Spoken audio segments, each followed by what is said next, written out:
Olá, Itapuano, tudo bem com vocês? No vídeo de hoje vamos dar continuidade ao nosso conteúdo, né? Então a gente está na reta final já do nosso módulo. A gente encerra com esse último conteúdo, depois a atividade e concluímos, tá bom? Vamos lá para o nosso conteúdo, vamos lá para o nosso vídeo. Então, aqui como roteiro, a gente vai entrar como formas poligonais, regiões convexas, elementos de um polígono, perímetro, diagonais, né? São coisas bem assim, uma parte a gente já viu, não é tão estranho, e outras partes a gente vai ver agora como diagonais e as transformações geométricas, tá bom? Vamos lá, primeira coisa, formas poligonais. Consideremos no plano um conjunto finito de segmentos, por exemplo. Então, aqui o livro traz esses exemplos para vocês, ó. Nós temos A, B, C, D, E, F, que são o quê? Segmentos finitos, né? São pontos finitos de segmentos, ou seja, existe um fim, tá? Eles têm limite, digamos assim. Então, aqui ele traz o exemplo dessas formas poligonais. São formas, certo? Não quer dizer que sejam aqueles polígonos regulares que a gente conhece, são formas, tá? No geral. Então, aí traz os exemplos. Aí ele fala, as figuras acima são denominadas formas poligonais, sendo que a primeira, ele traz os principais pontos, né? A primeira extremidade do primeiro segmento denomina-se origem, ou seja, vamos se basear aqui nesse primeiro. Quem seria a origem? A, primeira extremidade. Então, como aqui começa no A, né, seguindo a ordem alfabética, o A seria a minha origem, a minha extremidade, que representa a origem. A parte externa, extrema, do último segmento denomina-se extremidade. No caso, o ponto F, digamos assim, né? Seria a minha outra extremidade. A extremidade de cada segmento chama-se vértice. Ponto A, B, C, D, E. Ou seja, temos as extremidades aqui que são os pontos, os vértices. A, nossa origem, B, C, D, E, F. Os pontinhos que unem as duas arestas. E cada segmento é chamado de lado, então a gente também já sabe disso aqui. Então temos o lado AB, o lado BC, o lado CD, DE e F, né? Que são, a gente já viu também até em questão dos elementos do polígono, né? Aresta, vértices e lados também. Vamos lá. Aí aqui nós temos uma classificação que ele traz como tabela. Ele fala assim, ó, poligonais abertas e poligonais fechadas, ou seja, aqui aberta e aberta, fechada, fechada. Não simples, ou seja, com cruzamento, e simples sem cruzamentos. Então aqui ele evidencia bem claro quando se trata de poligonais abertas e fechadas e quando elas são simples ou quando elas não são simples, né? Quando vem com muito cruzamentos, elas não são simples. E quando ela vem sem esses cruzamentos, elas são mais simples. No caso das figuras poligonais fechadas simples, elas determinam regiões no plano denominada polígonos. É a partir daí que a gente traz a definição do que seria polígonos, que são linhas, né? São linhas poligonais fechadas e simples, ou seja, não tem cruzamentos. Vamos lá. Regiões convexa e côncava.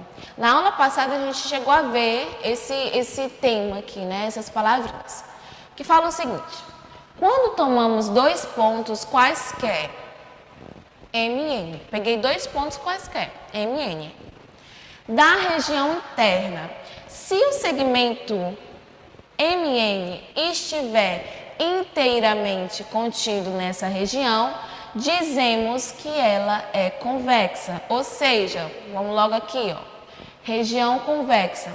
Ele pegou esses dois pontos, M, N, e ele traçou um segmento, como se fosse um segmento, traçou um segmento que ligasse M e N. Quando ele faz isso, quando ele traça, ele observa que todo o segmento ficou contido aonde? Dentro do polígono. ok? Ó, você observa que esse segmento aqui, ó, todo o traço está totalmente dentro. Está totalmente dentro da região interna. Então, quando isso acontece, a gente diz que essa região ela é convexa. Tia, quando não acontece isso? Aí que a gente tem a região não convexa ou côncava. Que é o quê? Ele pegou aqui o ponto M e um ponto N qualquer, fez a ligação dos dois, né, esse segmento. E se a gente analisar, nós temos aqui, ó, essa parte que fica externa ao polígono. Ele não fica totalmente dentro, ó. Ele fica esse pedacinho aqui externo. Então, quando isso acontece, a gente diz que a região é côncava, ok? Por quê? Porque tem uma parte desse segmento que não está na região interna do polígono, ok? Então, se está todo, convexa. Se não está, tem um pedacinho que está fora, é côncava, ok? Vamos lá.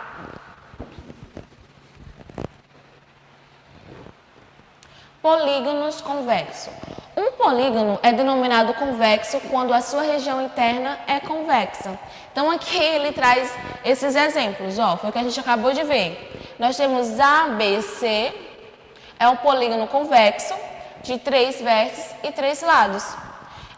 Eu poderia também dizer, gente, que é quando fosse mais alinhados. A gente consegue analisar aqui pela figura que são traços retos, os 3 lados, ok? Então, aqui é convexo, também é convexo.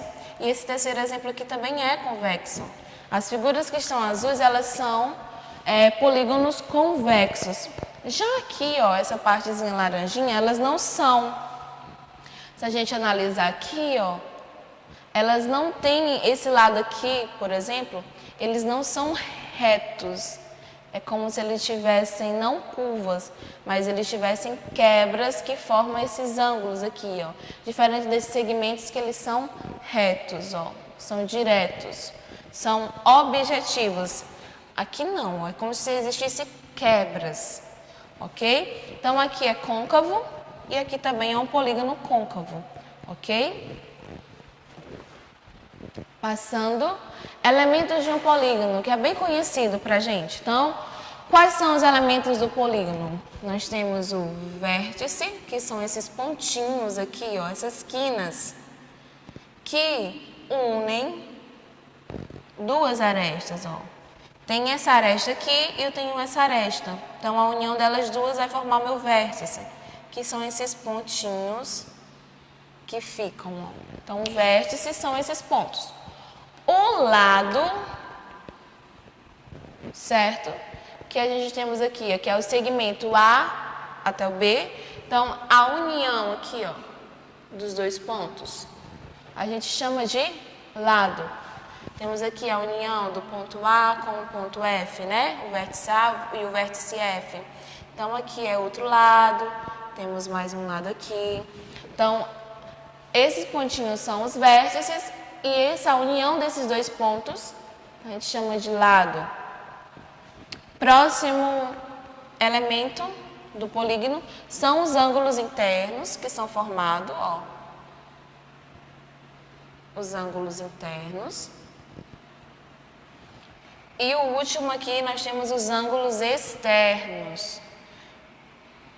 Ok? Então, resumindo, quem são os elementos de um polígono? Vértice, lado, ângulo interno e ângulo externo. Vamos lá, prosseguindo.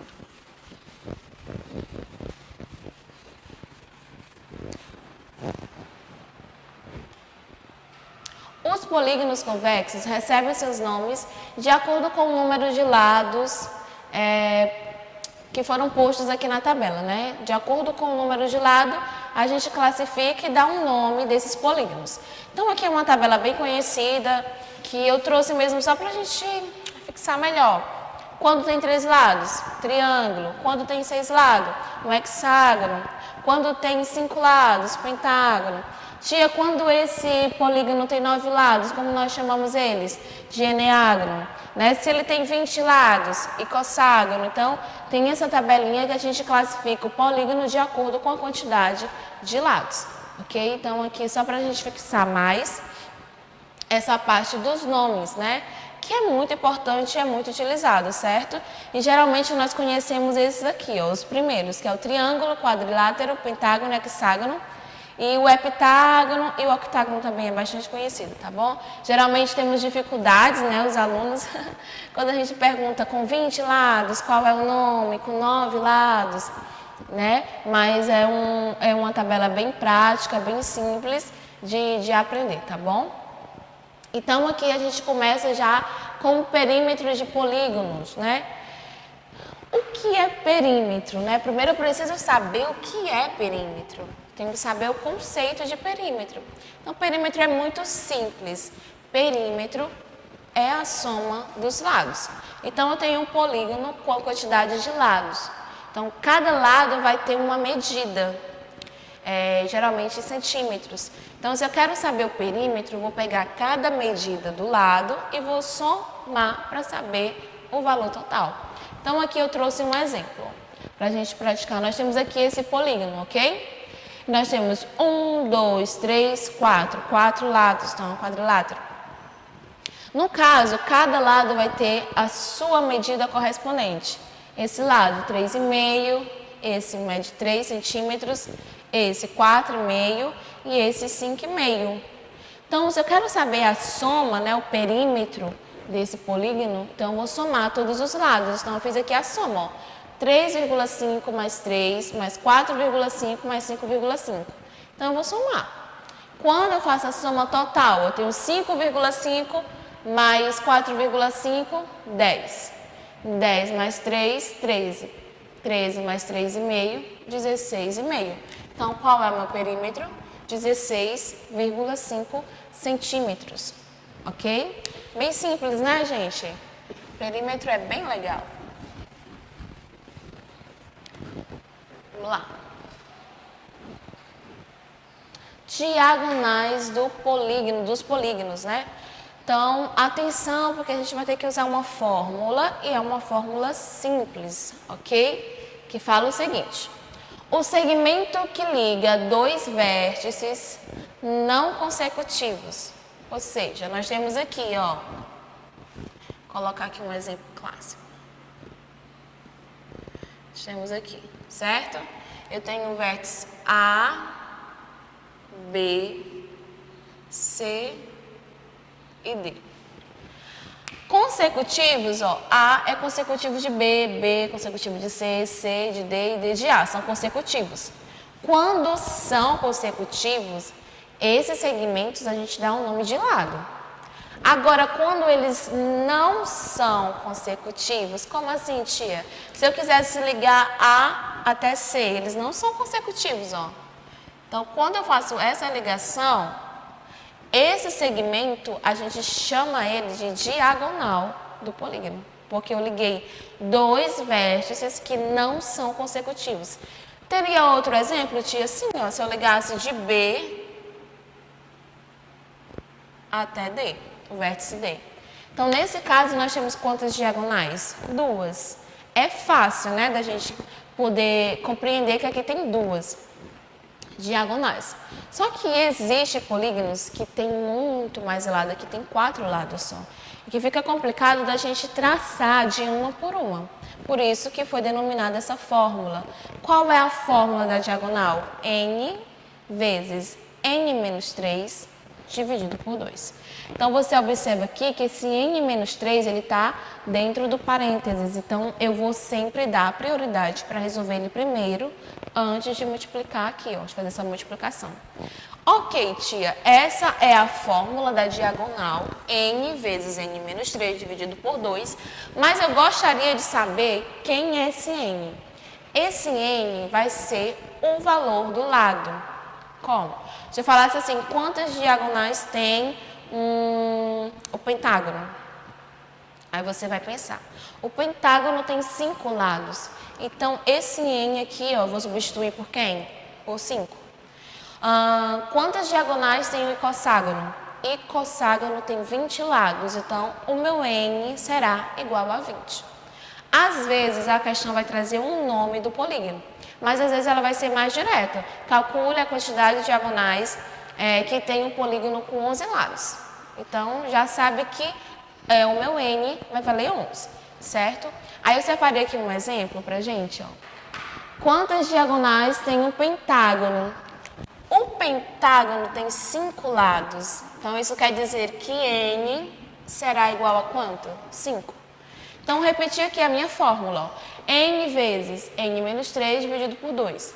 Se n é igual a 5, porque eu quero saber do pentágono, então onde tiver esse n aqui, eu vou substituir por 5. Então, n vezes, então fica 5 vezes, abre parênteses, n menos 3 fica 5 menos 3, dividido por quem?